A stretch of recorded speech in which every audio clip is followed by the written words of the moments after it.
A Bíblia está repleta de histórias emocionantes, de superação e fé além das circunstâncias, que nos inspiram e nos fazem nos sentir mais próximos de Deus. Mas as Escrituras também trazem passagens tristes, angustiantes e que nos deixam bem claro que a vida de ninguém, nem mesmo dos servos mais fiéis, é boa o tempo todo. E existe uma história no Antigo Testamento que, na minha opinião, é a mais perturbadora de toda a Bíblia. E sinceramente, eu acredito que ela não deve ser contada para os mais jovens. Além disso, ela pode trazer gatilhos e despertar traumas do passado em algumas pessoas. E é sobre essa passagem que eu quero falar com você neste vídeo. Ela se encontra nos capítulos 19 a 21 do livro de Juízes e que, por mais que seja aterrorizante, ela traz importantes lições que nós precisamos nos atentar se não quisermos cometer os mesmos erros que o povo de Israel cometeu nessa situação. Mas antes de começarmos, eu quero pedir que você se inscreva no meu canal. É só você clicar nesse botão embaixo do vídeo, inscrever-se, e do lado vai aparecer um sininho. Ative também o sininho da notificação para você receber diretamente no seu celular os próximos vídeos que eu colocar, tá bom? Então vamos lá. Eu quero ler com você um pequeno trecho do versículo 1 do capítulo 19 do livro de Juízes, porque é dele que parte toda a história e os ensinamentos que eu vou trazer para você hoje. Está escrito assim: Naqueles dias Israel não tinha rei. E se você continuar lendo esse capítulo, você verá que a Bíblia fala sobre um homem da tribo de Levi que estava procurando uma companheira, e ele trouxe para sua casa uma mulher de Belém da Judá para ser a sua concubina. Mas a relação deles começou a ficar muito tensa e ela decidiu voltar para a casa do seu pai. E depois de mais ou menos 4 meses, esse homem decidiu buscar a reconciliação. Ele partiu para Belém, acompanhado de um servo e 2 jumentos. Chegando lá, ele foi recebido com muita atenção e carinho pelo pai da concubina. E durante 3 dias ele foi tratado com hospitalidade, comendo, bebendo e descansando na casa do seu sogro. E quando ele tentou partir, o sogro o convenceu a ficar mais um pouco, estendendo a sua estadia por mais alguns dias. Até que finalmente, no 5º dia, apesar da insistência do sogro para que ele ficasse mais uma noite, o homem decidiu partir. Ele, a concubina e o servo foram para uma cidade chamada Jebus. E já era quase noite quando eles estavam se aproximando da cidade e o servo sugeriu que eles parassem lá para descansar. Mas o homem preferiu não ficar numa cidade estrangeira, optando por prosseguir até Gibeá, uma cidade israelita que pertencia à tribo de Benjamim. E ao chegarem lá, eles ficaram desabrigados porque ninguém quis recebê-los. Naquela época, era o costume dos povos de Israel oferecerem abrigos para irmãos israelitas que vinham de outras cidades ou tribos. Mas infelizmente não foi isso que aconteceu. Então, eles ficaram sentados na praça sem fazer nada, até que eles foram abordados por um senhor de idade que voltava do campo. Este idoso, também da região de Efraim, os convidou para ficar na sua casa. E enquanto eles estavam lá, a casa foi cercada por um grupo de homens mal intencionados da cidade. Eles exigiram que o hóspede fosse entregue a eles. E para proteger o seu convidado, o anfitrião teve a capacidade de oferecer a sua própria filha virgem e a concubina daquele homem. E infelizmente, a concubina foi forçada para fora e sofreu abusos e violências sexuais terríveis durante toda a noite. E ao amanhecer, a mulher conseguiu voltar àquela casa onde ela estava hospedada, caindo exausta junto à porta. E quando seu marido a encontrou já sem vida, ele tomou uma decisão chocante. Ele colocou o corpo dela em um dos seus jumentos e a levou para sua casa. Lá, ele pegou uma faca, partiu o cadáver da mulher em 12 partes e enviou cada parte para diferentes tribos de Israel junto com uma carta contando o que os benjamitas tinham feito com ela. E a história contada pelo homem chocou as tribos e as pessoas que a ouviram disseram que um crime tão terrível não era visto desde os tempos da fuga dos hebreus do Egito. Todos ficaram muito horrorizados e se perguntaram o que deveriam fazer a respeito do assassinato daquela mulher, que também era uma israelita. E a história não para por aí, irmãos. Os capítulos 20 e 21 contam quais foram as consequências daquele terrível homicídio. Mas antes, tem algumas lições que eu quero trazer para você agora. E a primeira lição é que quando nós não temos a quem prestar contas em nossas vidas, nós temos uma forte tendência a nos desviarmos dos caminhos do Senhor. Você lembra do versículo que eu li no começo deste vídeo? Está escrito que naqueles dias Israel não tinha rei. Ou seja, quando nós não temos que dar satisfação das nossas escolhas ou sermos responsabilizados por nossas ações, nós temos muito mais chance de fazer o que é errado. Basta olharmos para aqueles benjamitas que abusaram da mulher até a morte.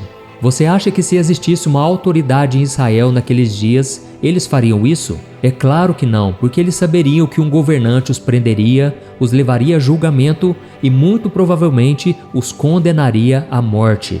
E você pode estar falando agora, mas pastor, Israel não tinha um rei, mas tinha as leis de Moisés. E sim, irmãos, é verdade, mas essas leis não estavam sendo obedecidas e não tinha ninguém para fazer com que elas se cumprissem. E a mesma coisa acontece aqui no Brasil, por exemplo. Nós vivemos debaixo de uma Constituição Federal que fala sobre todos os nossos direitos e deveres, além de tantas outras leis que dizem o que é certo e o que não é. Mas ainda assim, por falta do temor de alguns, do desrespeito ao próximo e da certeza de que eles não ficarão presos, essas ordenanças muitas vezes não são obedecidas.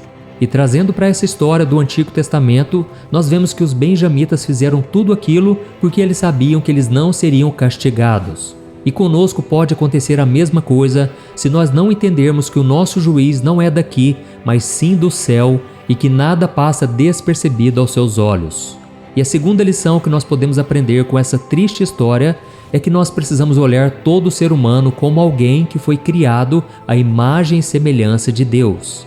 Se aquela concubina e a própria filha daquele senhor que recebeu o homem em casa tivessem sido enxergadas com esse olhar, nada disso teria acontecido.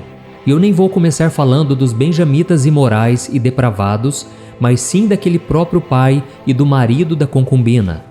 O primeiro pediu, por favor, para que o hóspede não fosse tomado por aquelas pessoas, porque aquilo seria muito ruim.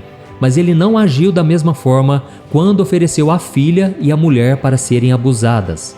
Ou seja, ele achava que a vida do homem era mais importante do que aquelas duas pobres mulheres. E já o marido pecou porque ele não fez nada para impedir que a sua companheira fosse tomada, abusada, espancada e morta pelos benjamitas. Ele pode não tê-la oferecido em seu lugar, mas ele também não agiu como deveria quando ela foi oferecida para tomar o seu lugar. E em relação aos benjamitas, se eles tivessem o amor de Deus em seus corações como seus antepassados, Abraão, Isaque e Jacó, eles jamais teriam feito tanta maldade. A Bíblia diz em 1 João 4, versículo 8, que quem não ama não conhece a Deus, porque Deus é amor. Amém?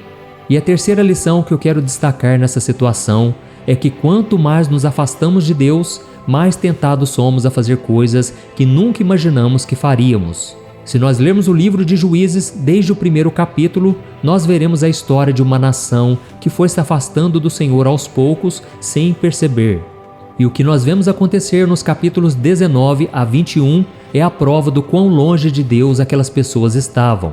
Se alguém chegasse nelas alguns anos antes e dissesse a elas que futuramente eles estuprariam e matariam uma mulher inocente, provavelmente eles negariam, dizendo que jamais seriam capazes de fazer algo tão cruel e tão sujo. Mas como nós vimos, foi exatamente o que eles fizeram. E da mesma forma, se nós não prestarmos atenção no nosso relacionamento com Deus hoje, amanhã ou depois, nós faremos coisas que nunca imaginaríamos fazer. Nós não somos muito diferentes daqueles benjamitas e tudo que nós falamos hoje como eu nunca vou me divorciar, eu nunca vou trair o meu cônjuge, eu nunca vou usar drogas, eu jamais serei demitido do meu emprego por dar um golpe nos meus patrões, entre tantas outras coisas, podem acabar acontecendo sim no futuro se nós não mantivermos a nossa intimidade com Jesus. Amém? Então lembre-se, quanto mais você afasta do Senhor, mais vulnerável você fica para cometer pecados que você hoje reprova. E agora nós vamos voltar à história, porque infelizmente ela ainda não acabou. Nos capítulos 20 e 21 de Juízes, nós vemos que os israelitas ficaram muito indignados com aquela história e eles convocaram um exército de 400.000 homens para exigir justiça dos benjamitas, a tribo responsável pelo crime. No começo, os benjamitas recusaram a entregar os culpados, dando início a um conflito violento. E a Bíblia conta que nos 2 primeiros dias de batalha, os israelitas sofreram muitas perdas.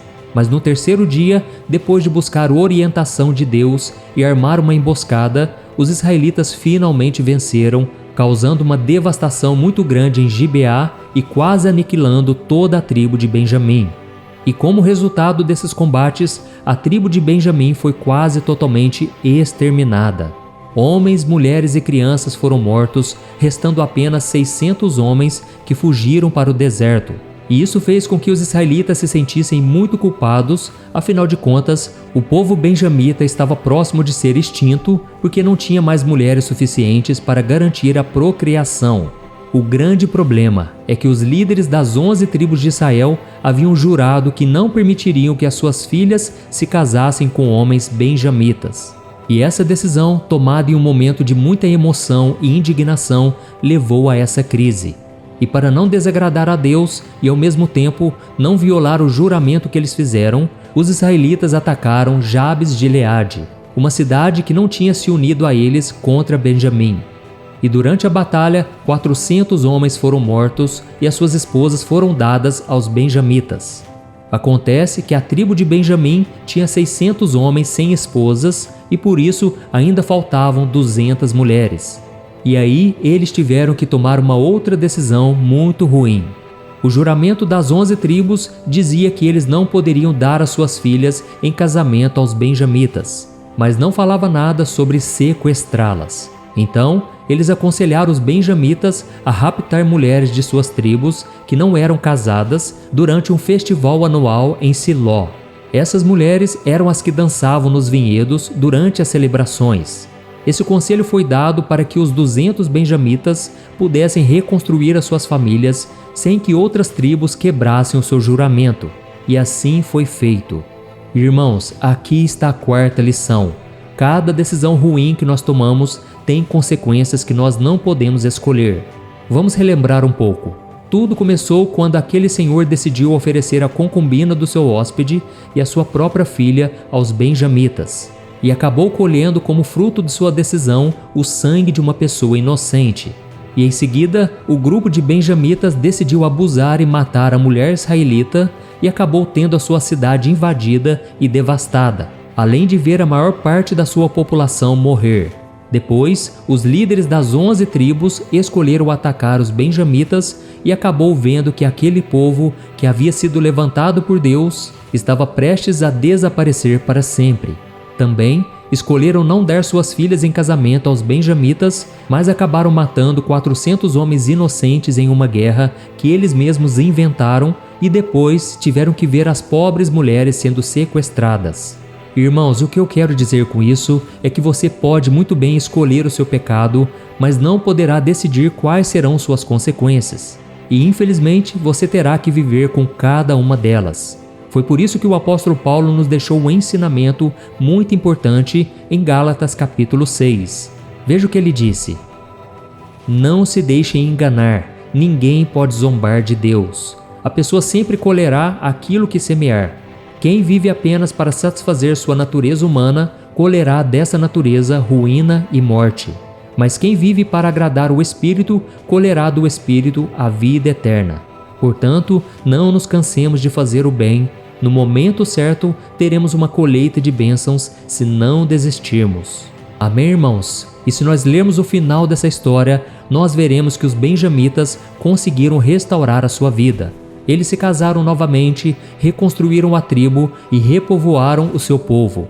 Mas, por mais que a história deles tenha seguido em frente, as cicatrizes das feridas abertas permaneceram para sempre em suas almas. E da mesma forma, se você se arrepender dos erros que cometeu, depois de ter se afastado da presença do Senhor e pedir perdão, Ele vai te aceitar de volta de braços abertos. Não tenha dúvida nenhuma disso. Mas saiba que todo o sofrimento que você causou a si mesmo e as pessoas com suas escolhas erradas não deixarão de existir como se fosse num simples passe de mágica. Por mais que um dia a ferida deixe de doer, as marcas permanecerão. Por isso, o melhor a se fazer é buscar a Deus todos os dias e fazer tudo o que você puder para se manter alinhado à palavra dele, porque somente assim você não cairá no mesmo erro do povo de Israel. Amém? Eu sou o pastor Antônio Júnior. Se você gostou dessa mensagem, compartilhe no WhatsApp, envie para os seus amigos e familiares e se inscreva no meu canal. Eu te espero no próximo vídeo. Que Deus te abençoe poderosamente. Um grande abraço.